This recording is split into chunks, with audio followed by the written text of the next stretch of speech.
তো দর্শক, এই মুহূর্তে আছি আমি পানবরদে। আর আজকে আপনার সাথে একটা জিনিস শেয়ার করব।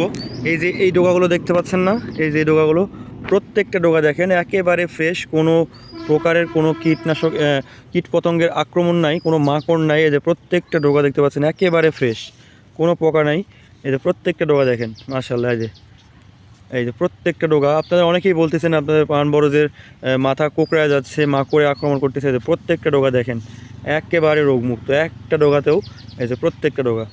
তো এই কি কি কি দিলে আপনাদের এরকম সুন্দর হবে, মানে একেবারে কীটনাশক কীট পতঙ্গ মানে থাকবে না, তো সেটা আজকে শেয়ার করব। সবাই ভিডিওটা মনোযোগ সহকারে দেখেন আর শুনবেন অবশ্যই। শুনে যেই মাপে বলবো সেই মাপে স্প্রে করবেন, ইনশাল্লাহ আপনার বরজও এরকম এরকম সুন্দর হবে মাথা। এই যে একেবারে প্রত্যেকটা ডোগা দেখেন, একটাতেও কোনো প্রকারের কোনো মানে মাকড় বলেন বা গুড়ি পোকা বলেন, কিচ্ছু নেই। এই যে প্রত্যেকটা পাতা দেখেন। তো কীভাবে এরকম হলো আমি সেটা শেয়ার করব, আপনারা সবাই অবশ্যই ব্যবহার করবেন। তো এরকম হওয়ার জন্য আমি ব্যবহার করছি আপনার নোভাস্টার কি মাকড়নাশক। এটা হচ্ছে পদ্মার নোভাস্টার। আপনি যেই শিশিটা থাকে, বোতলটা থাকে, ওইখান থেকে একমুখী দিবেন 20 লিটার পানিতে। তো এর সাথে দিবেন 25 গ্রাম মিলিসালফার, তার সাথে দিবেন হচ্ছে 5 ফলন। তো এই কয়েকটা মিক্স করে দিবেন, সাথে একটা যে কোনো প্রোপিনএফ গ্রুপের পাউডার, যেমন নিস্তার বা আপনার হচ্ছে এন্টারকল, যে কোনো একটা ব্যবহার করবেন।